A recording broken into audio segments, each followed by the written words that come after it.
Salut et bienvenue dans ce nouveau podcast Entrepreneur spirituel, l'éveil d'un homme d'affaires. Merci encore une fois pour suivre ce compte et puis tous les commentaires que tu laisses. Rappelle-toi que tu peux à tout moment m'écrire, voire participer coaching en live sur ce podcast Entrepreneur spirituel, Entrepreneur en action. En parlant d'action, l'action d'aller vers la liberté, l'action d'aller vers le conflit ou plutôt l'action simplement d'être libre et de dire ce que tu penses. C'est pas quelque chose que j'ai toujours fait. Je me rappelle très bien des moments où j'avais embauché du personnel, assistante ou autre, et que j'osais pas lui dire ce qu'elle allait pas, j'osais pas lui dire que j'étais pas satisfait. Le temps avait passé, il y avait une certaine complicité qui s'était créée. Et pour simplement ne pas lui dire, écoute, il faudrait que tu sois plus comme ça ou plus comme ça, eh bien, j'embauchais quelqu'un d'autre. Donc ça me coûtait clairement plus d'argent, pour pouvoir, pallier au manque en fait de la première. Mmh, éviter le conflit, lors des réunions, heu, de voir que clairement entre 2 employés, 2 collaborateurs, ça ne fonctionne pas et pas oser, taper le poing sur la table et dire: «Voilà, stop, ça suffit», et essayer d'arranger les choses, essayer de «comprendre» soi-disant entre guillemets chaque partie pour calmer le jeu, en fait. Tout ça parce que, le conflit, c'était quelque chose qui clairement ne m'intéressait pas. Ou alors, aller me plaindre, carrément en mode victime, «Regarde ce qu'il a fait, regarde ce qu'elle a fait», et ne pas passer à l'action. Et les moments où je passais à l'action, c'est les moments où je m'énervais, en fait, quand c'était trop là, en fait. Ah, ça m'a saoulé, ça ou en fait, le prix à payer était trop fort.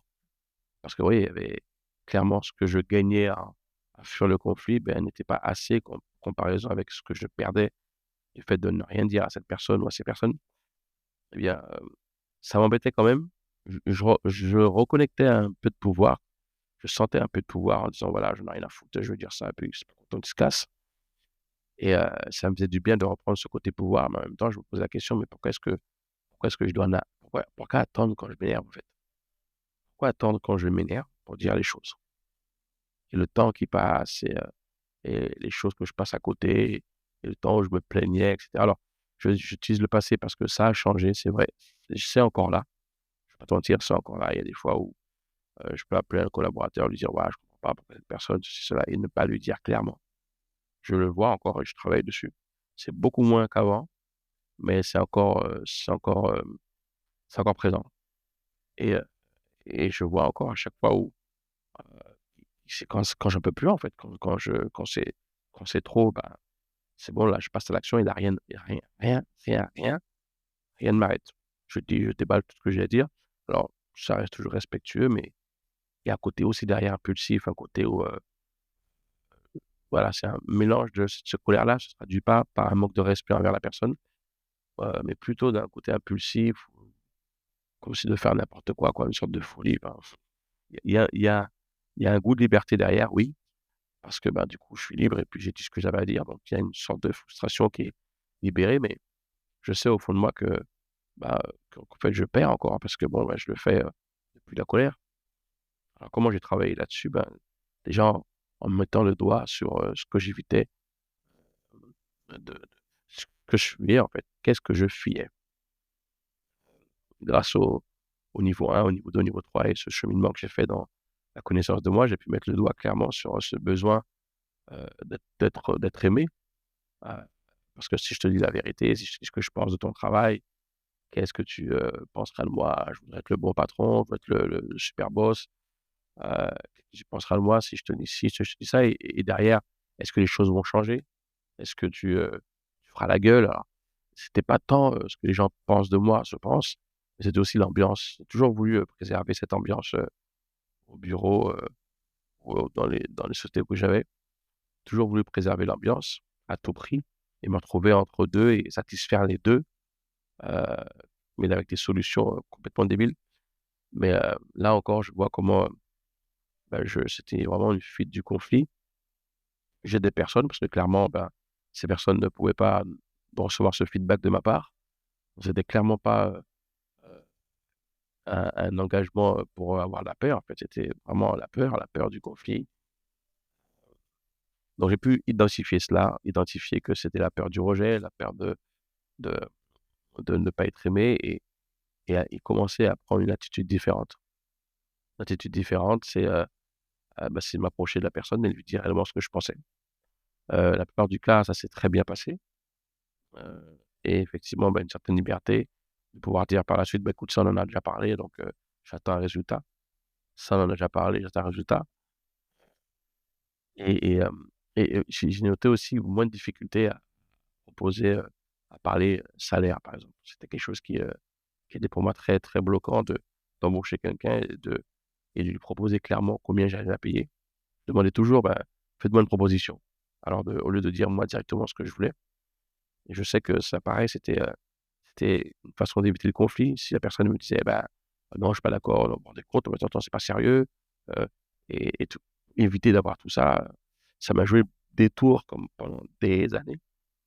Hem, mais grâce à encore une fois, ce processus que j'ai, que j'ai commencé ce cheminement, j'ai appris à dire les choses, j'ai appris à dire: «Voilà, c'est temps» et puis, voilà les conditions et puis c'est prendre ou à laisser, quoi. En fait, je suis pas en train de te dérespecter, je suis pas en train de t'enlever le pain de la bouche, c'est simplement ce que moi je peux payer. Maintenant, ce qui est disponible et puis voilà. Donc, pareil sur la parole donnée, sur des accords qui sont pris et puis finalement qui clairement ne fonctionnent pas, heu, j'avais du mal aussi. J'avais du mal à dire, en fait non, en fait c'est vrai que je t'ai promis ça. C'est vrai que je t'ai dit que ça allait se passer comme ça, mais de l'autre côté, c'est vrai que j'ai pas les résultats que je veux, en fait. Donc, non, non, ça marche pas et j'attendais, à ce que ce soit invivable, pouvoir passer à l'action et dire, là, c'est pareil, apprendre à dire les choses, gagner du temps, en fait, dire les choses immédiatement, dire: «Voilà, écoute, l'accord qu'on a pris ensemble, ne fonctionne pas, en fait, à ce moment-là, j'ai vu ça comme ça», mais alors toujours en respectant les accords, enfin, s'assurant que personne ne perde, bien évidemment, toujours un gagnant-gagnant, mais de dire ces choses-là, heu c'est ce qui m'a mené vers cette, liberté, cette, possibilité de regarder quelqu'un dans les yeux, dans le boulot et de lui dire ce que je pense réellement.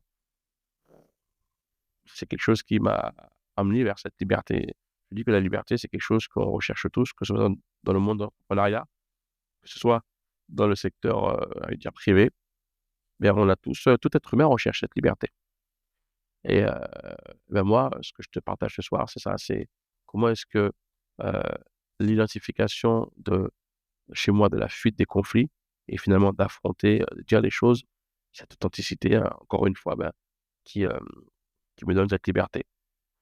Donc la liberté par, en affrontant les conflits, heu et finalement se rendre compte que, dès que j'ai un conflit interne, en tout cas avec une personne, dès que je sens que plutôt de quelque chose ne va pas et que je suis en train de faire ma victime ou alors, je me vois en train de bougonner ou de murmurer dans mon coin ou de passer à l'action et de dire cela à sa personne. Et bien maintenant aujourd'hui, au lieu de transformer ça en peur, je vois une opportunité d'être libre. Une opportunité d'être libre en en affrontant cette peur, du conflit et en découvrant, cette force qui se décuple à chaque fois, la force de pouvoir dire les choses et vraiment, hein, c'est comme si je passais un niveau à chaque fois. À chaque fois que je prends la décision de dire les choses, je gagne en authenticité, je gagne en pouvoir et heu et de moins en moins cette peur, du conflit. Voilà, c'est ce que je voulais partager avec toi ce soir, du conflit de la liberté. Une autre façon pour toi entrepreneur d'accéder à cette liberté que nous recherchons tous. Allez, bonne soirée et à très bientôt.